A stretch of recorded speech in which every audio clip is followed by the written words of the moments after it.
La musique était très importante au Moyen Âge. Les gens l'utilisaient pour les cérémonies religieuses et les événements sociaux. La plupart de la musique médiévale était religieuse. On la chantait dans les églises et les monastères. Le chant grégorien était très populaire. C'était monophonique, ce qui signifie qu'il n'y avait qu'une seule ligne mélodique. La musique médiévale faisait aussi partie de la vie en dehors de l'église. Les troubadours et les ménestrels voyageaient et interprétèrent des chansons. Ces chansons parlaient d'amour, de chevalerie et de la vie quotidienne. Elles étaient souvent polyphoniques, c'est-à-dire qu'elles comportaient plusieurs lignes mélodiques. Des instruments comme le luth, la flûte et les tambours accompagnaient ces chansons. La Renaissance a été une période de grands changements en Europe. Ce changement a aussi affecté la musique. La musique de la Renaissance sonnait différemment de la musique médiévale. Elle était plus expressive et plus complexe. Les compositeurs ont utilisé de nouvelles techniques comme la polyphonie et l'imitation. La polyphonie permettait à plusieurs voix de chanter ensemble en harmonie.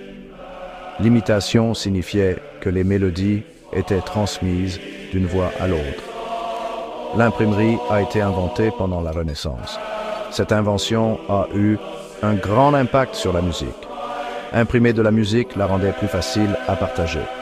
Les compositeurs pouvaient partager leur travail avec un public plus large. La musique est devenue plus accessible à tous, pas seulement aux riches. Hildegarde de Bingen était une compositrice importante du Moyen Âge. C'était une religieuse qui a écrit de magnifiques chants. Sa musique est toujours populaire aujourd'hui. Josquin des Prés était un maître de la musique de la Renaissance. Il a écrit de la musique polyphonique complexe et expressive. Ses messes et ses motets étaient très populaires.